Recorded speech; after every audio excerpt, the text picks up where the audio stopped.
Welcome back to my channel advocate club. So हमने start किया था लिमिटेशन एक्ट, जिसमें हमने फर्स्ट पार्ट देख लिया था। Law helps only to vigilant and not to the निग्लिजेंट।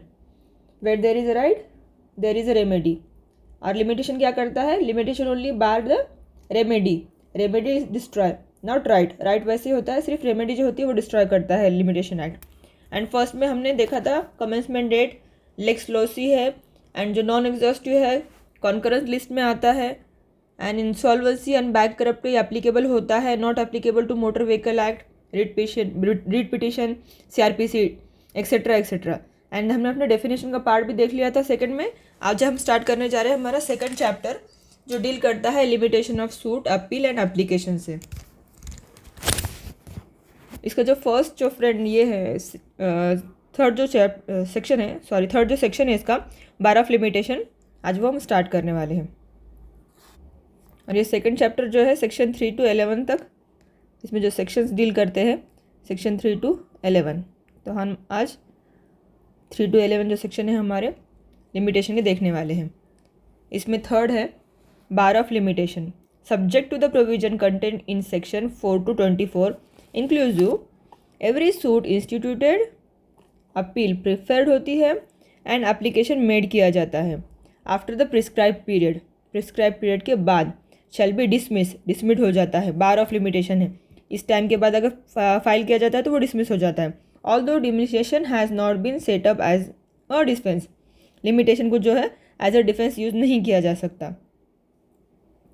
And doctrine of latches जो होती है फ्रेंड, वो इसी क्या बोलते सेक्शन में आती है। डॉक्ट्रिन ऑफ लैचेस क्वेश्चन आता है इस पर भी, डॉक्ट्रिन ऑफ लैचेस कौन से सेक्शन में आती है, तो ये इसी सेक्शन में आती है friend, doctrine of latches.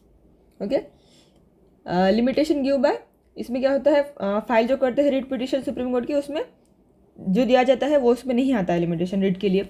Subject to the provision of section 3 to 24 बहुत इंक्लूसिव है। Section 3 is not absolute, it is subject to the section 4 to 24। ये देखिए फ्रेंड, सब्जेक्ट टू, इसके जो प्रोविजन है वो सब्जेक्ट टू क्या है, ये सेक्शन को छोड़ के काम में आते हैं। ये एप्लीकेबल कहाँ पर होता है? For the purpose of this suit this act, suit is instituted किया जाता है। Okay, an ordinary case when the plaint is presented to the proper officer. Suit institute कब हुआ ऐसा माना जाएगा ये एक्ट के लिए? जब ऑर्डरी केस में प्लेंट जो है प्रेजेंट किया जाएगा प्रॉपर ऑफिसर के पास, तो सूट इंस्टीट्यूट हो गया ऐसा माना जाएगा। नेक्स्ट बता रहा है इन केस ऑफ पॉपर जो होता है उसमें क्या होता है, जब एप्लीकेशन देते हैं लीव टू सू का एज अ प्रॉपर, वो टाइम पे सूट इंस्टीट्यूट हुआ ऐसा माना जाएगा। In the case of claim against the company, अगर किसी कंपनी के अगेंस्ट क्लेम करना होगा तो which is being wound up हो जाती है बाय द कोर्ट सेटलमेंट करके देता है, वाउंड कर देता है वो कंपनी को तब when the claimant first sent in his claim to the official liquidator, जब वो लिक्विडेटर को सेटलमेंट करने के लिए भेजा जाता है वाउंड अप के बाद, तो वहाँ माना जाएगा कि इस सूट जो है फाइल हो गया या सूट इंस्टीट्यूट हो गया। ये बताता है हमारा sub clause 2 of section 3। Next है B, any claim by way of set off. इसमें क्या होता है ना फ्रेंड, ये एप्लीकेबल किस किस को होता है? सूट, अपील और एप्लीकेशन। फर्स्ट तो सेक्शन 3 किसको एप्लीकेबल होता है? Suit, just minute, suit, appeal and application को सेक्शन 3 एप्लीकेबल होता है। It is mandatory, it is impose duty on court. ये क्या है? मैंडेटरी है फ्रेंड। ये देखिए फ्रेंड यहाँ शल आ गया, it means it is mandatory provision. And ये क्या होता है? कोर्ट को ड्यूटी इम्पोज करता है, कोर्ट पे ड्यूटी इम्पोज करता है, duty imposed on court. Okay, suit is said to be instituted for the purpose of this section. In the case of first का क्या देखा हमने? ऑर्डिनरी केस देखा। नेक्स्ट वन है प्रॉपर का सूट देखा हमने। नेक्स्ट थर्ड देखा हमने क्लेम अगेंस्ट कंपनी। इसमें ए और बी में बता रखा है सेट ऑफ। सेट ऑफ क्या? On the date of on which suit is set off is pleaded is instituted, कब माना जाएगा? Shall be treated as a separate suit. Set off क्या माना जाएगा? Separate suit. And shall be deemed to have been instituted. Set off कब institute हुआ ऐसा माना जाएगा? In the case of set off on the same date as the suit in which the set off is pleaded, जहाँ पर suit pleaded किया जाएगा as a set of, उसी डेट पे, सेम डेट पे वो इंस्टीट्यूट हो गया, इस तरह से माना जाएगा और वो एक सेपरेट सूट होगा। इसमें सेकंड क्या है, इन the case of counter claim, अगर वो काउंटर क्लेम होगा तो किस डेट पे होगा, on which date counter claim जिस दिन मेड किया गया कोर्ट के सामने उसी दिन से सूट जो है सेट ऑफ का या काउंटर क्लेम का इंस्टीट्यूट हो गया, इस तरह से माना जाएगा। सी है इसका clause, an application by notice of motion in high court is made when the application is presented to the proper officer of the court. Present किसको किया जाएगा, प्रॉपर ऑफिसर जो है कोर्ट के, उनके सामने अगर प्रेजेंट किया जाएगा तो उस दिन वो एप्लीकेशन मोशन में आया ऐसा माना जाएगा। देन है हमारा सेक्शन 4 एंड फ्रेंड सेक्शन 3 में बर्डन ऑफ प्रूफ डिफेंडेंट पे होता है।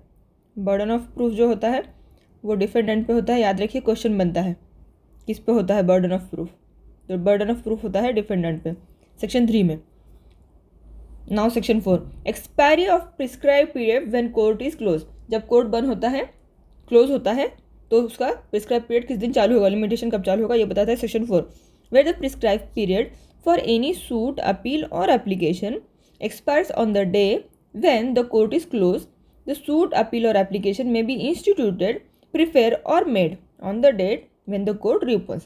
जिस दिन कोर्ट रीओपन हो जाएगा उस दिन को माना जाएगा। इसमें एक्सप्लेनेशन क्या दे रखा है, a court shall be deemed to be closed माना जाएगा on any day within the meaning of this section if during any part of its normal working hours it remain closed on the day।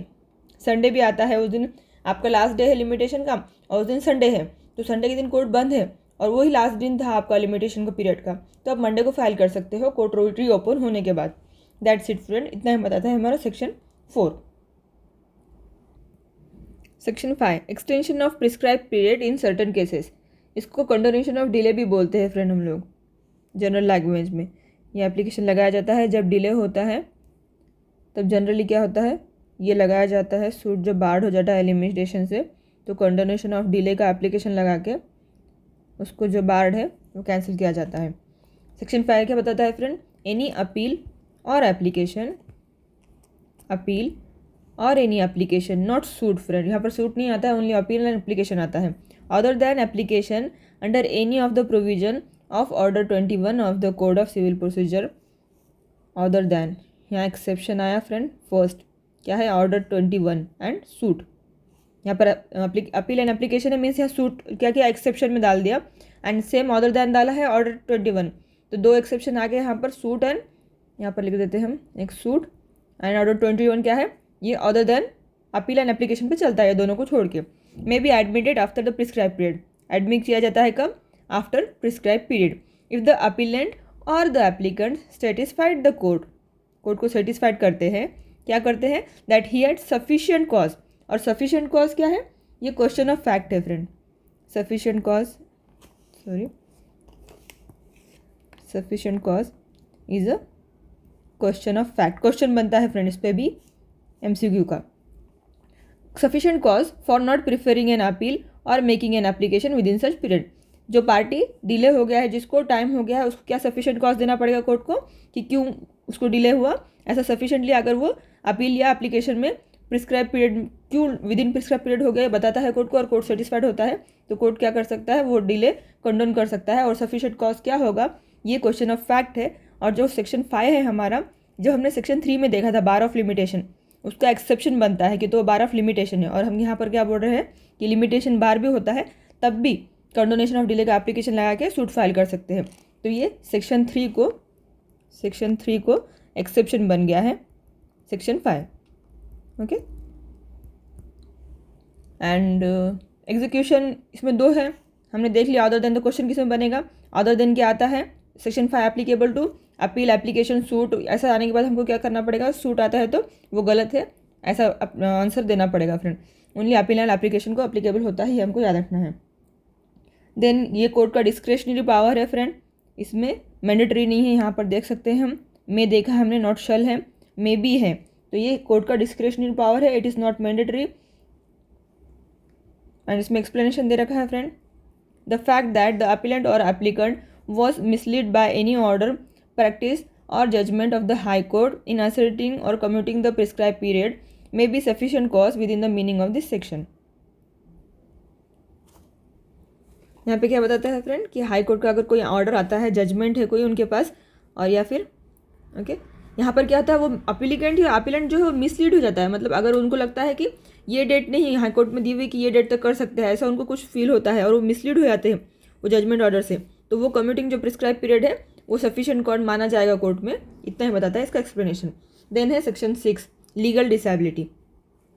Legal disability where a person entitle to institute a suit और make an application, suit है यहाँ पर, application है, of the execution of decree, it is at the time from which the prescribe period is to be record a minor, गिना जाता है record में friends, a minor और इंसेन और an idiot, he may institute the suit और make the application within the same period after the disability has cease. जब disability जो है वो सीज हो जाती है तो उसके बाद वो क्या कर सकता है, सूट फाइल कर सकता है, as would otherwise have been allowed from the time specified therefor in the third column of the schedule. Third column schedule जो दे रखा है हमारे लिमिटेशन के बैक साइड में क्या है फ्रेंड, शेड्यूल दे रखा है जिसमें लिमिटेशन की क्या है, ड्यूरेशन बता रखी है कितनी कितनी किसको लिमिटेशन है, तो उसके थर्ड कॉलम में जो बता रखा है स्पेसिफाइड टाइम अलाउ करने के लिए वो डिसेबिलिटी सीज होने के बाद से स्टार्ट होगा। ये बताता है हमारा सेक्शन 6।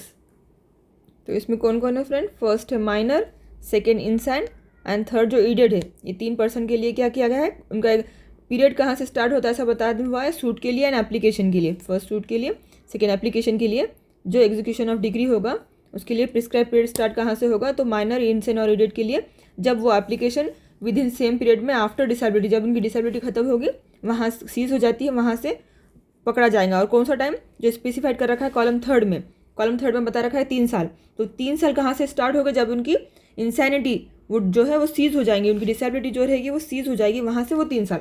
ये बताता है फर्स्ट क्लॉज हमारा सेक्शन 6 का। इसमें नेक्स्ट है sub clause 2, where such person is at the time from which the prescribed period is to be reckoned affected by 2 such disability, 2 disability उनको अफेक्ट कर रही होगी, और where before his disability cease, उसकी disability जो थी वो सीज होने के पहले ही is affected by another disability, उसको दूसरी कोई डिसेबिलिटी होगी, he may institute the suit और make an application within the same period after both disabilities has cease. जो दोनों भी डिसेबिलिटीज़ है, पहले एक हुई थी उसको कोई डिसेबिलिटी, उसके बाद क्या हुआ वो ख़त्म होने के पहले दूसरी हो गई, तो जब तक दोनों भी डिसेबिलिटी सीज नहीं होते तब तक as would otherwise have been allowed from the time so specified, जो 2 भी डिसेबिलिटी है वो सीज हो जाएंगे, उसके बाद से जो टाइम है उसका स्टार्ट होगा। और इसमें क्या होती है फ्रेंड, माइनर, इंसान, इडियट इंपॉर्टेंट है, नॉट प्रियम्पशन आता है, प्रियम्पशन को एप्लीकेबल नहीं होता है, इसमें अपील नहीं होती है, दूसरी बात फ्रेंड नो अपील है इसमें। सेक्शन 6 की बात कर रही हूँ मैं। नेक्स्ट है sub clause 3, where the disability continues up to the death, जब तक इंसान मर नहीं जाता तब तक उसकी डिसेबिलिटी चल रही है, वो अच्छा हो ही नहीं रहा है। For that person he is legal representative, तब उसके लीगल रिप्रेजेंटेटिव क्या हो गए friend, may institute a suit और make an application within the same period after the death as would otherwise have been allow from the time so specified. तो क्या होती है, आफ्टर उसके डेथ के बाद उसको वो टाइम, मर जाता है वो बंदा जिसको सूट फाइल करना था, अब उसकी डेथ हो गई, अब वहाँ से उसको जो टाइम है 3 ईयर का अगर होगा लिमिटेशन के शेड्यूल में जो दे रखा है वहाँ पर, तो उसके लीगल रिप्रेजेंटेटिव जो है वो सूट वहाँ से फाइल कर सकते हैं वो प्रिस्क्राइब पीरियड में जो शेड्यूल में दे रखा है। देन है 4, where the legal representative referred in sub section 3 is at the date of the death of person whom he represented affected by any disability, the rule continue in subsection 1 and 2 shall apply।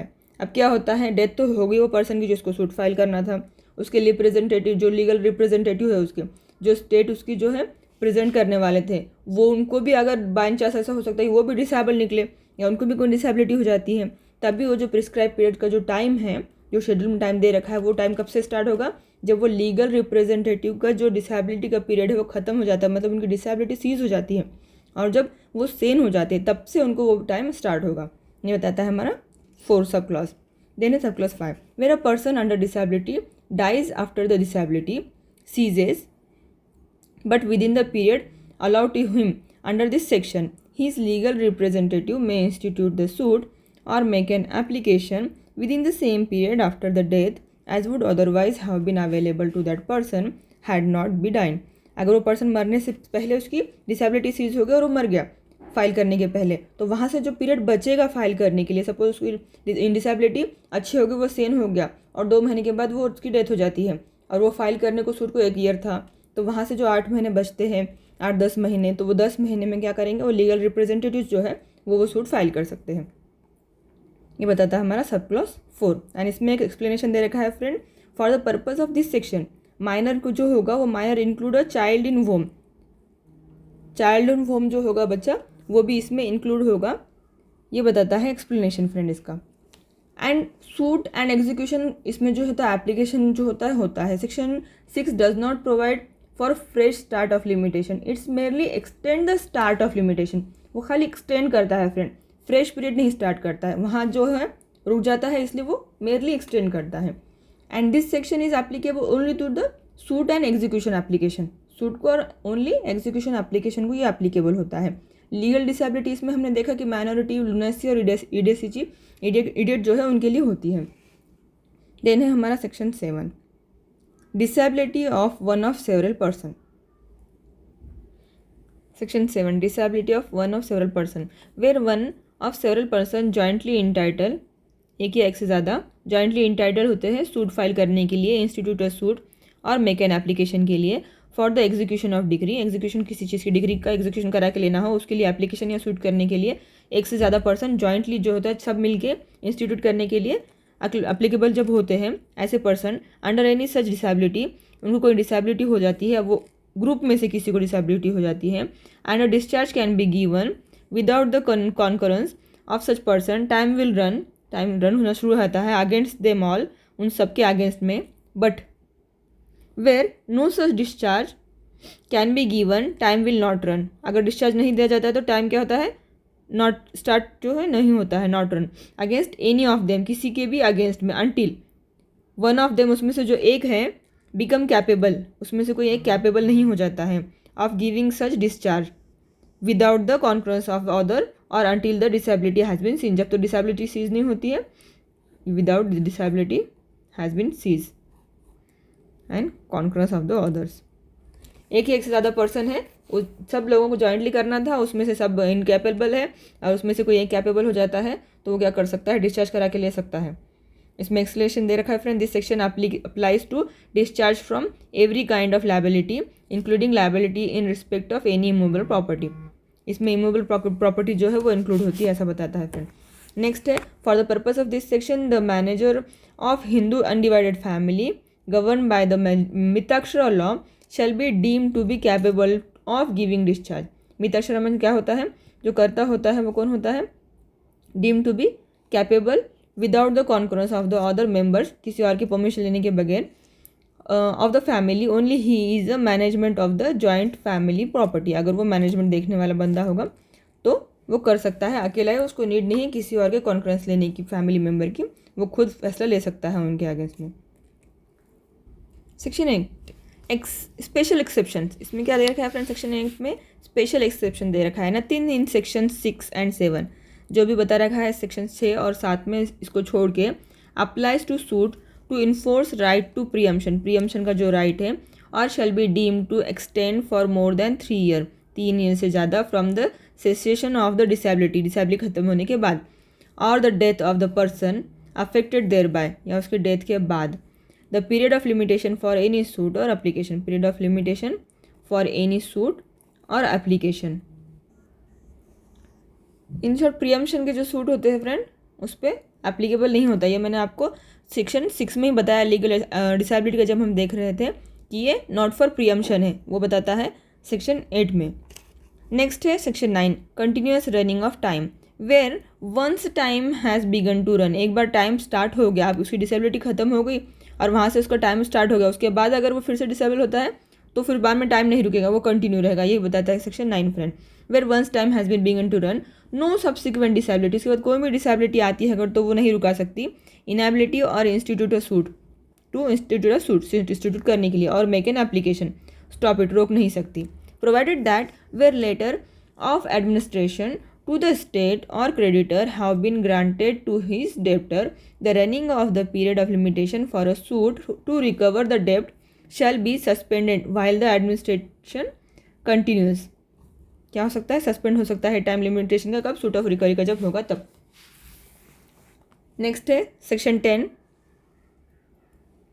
Suit against trustee and their representative. Notwithstanding anything contained in the foregoing provision of this act, ऊपर कुछ भी बोल रखा होगा उसको छोड़ के, no suit against a person, क्या होता है? सूट अगेंस्ट किस पर्सन के? In whom property has become vested in trust, trust के बिहाफ में वो प्रॉपर्टी जो है बिकम वेस्टेड होगी तो कोई सूट अगेंस्ट में इंस्टीट्यूट नहीं होगा.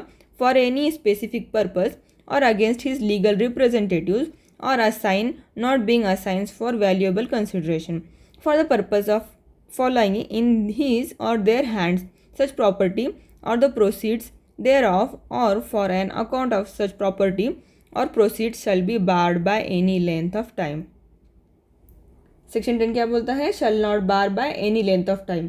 ये सूट जो होता है ट्रस्ट के अगेंस्ट, ये बार नहीं होता है किसी भी लेंथ के टाइम के अगेंस्ट में.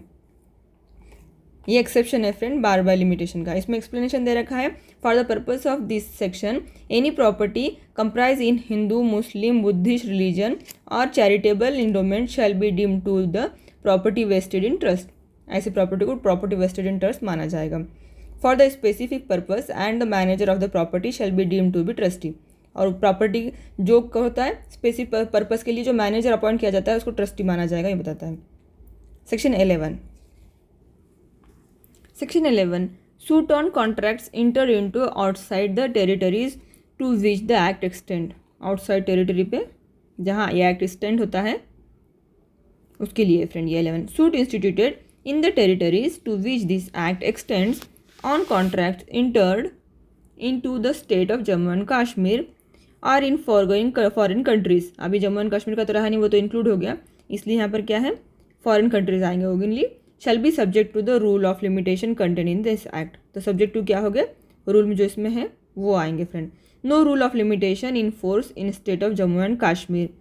ये पहले था, अभी तो नहीं है क्योंकि 370 जो एब्रोगेट हो गया कॉन्स्टिट्यूशन का हमारा 2019 में, उसके बाद से जम्मू एंड कश्मीर इंक्लूड है friend.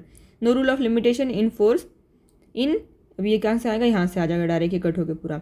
In foreign country shall be defence to a suit instituted in the said territories. Defence नहीं हो सकता लिमिटेशन का कहाँ पर? फॉरेन कंट्रीज़ में. Instituted in same territory on the contract enter into in state और in foreign country unless, जब तक नहीं हो सकता तब कब तक? Unless this rule has extinguish the contract. अगर वो कॉन्ट्रैक्ट एक्सटिंग्विश नहीं करता होगा तो the parties were domicile in the state और in foreign country during the period prescribe by such rule. तो ये दो कंडीशंस थे फ्रेंड्स के. नाउ ये हमारा जो सेकंड चैप्टर है जो डील करता था सेक्शन 3 to 11 वो अभी ख़त्म हो गया है फ्रेंड.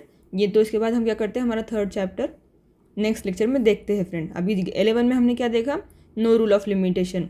आउटसाइड जुरिस्डिक्शन अगर होता है तो इनसाइड, इसमें क्या है कि आउटसाइड जुरिस्डिक्शन अगर होगा तो नो रूल ऑफ लिमिटेशन इसमें आएगा, इसमें लिमिटेशन का कोई रूल लागू नहीं होगा. ओके फ्रेंड, देन अभी हम अपने नेक्स्ट लेक्चर में देखते हैं हमारा next chapter, chapter 3. Thank you so much for watching friend. Please share, subscribe and like to my channel. Bye bye.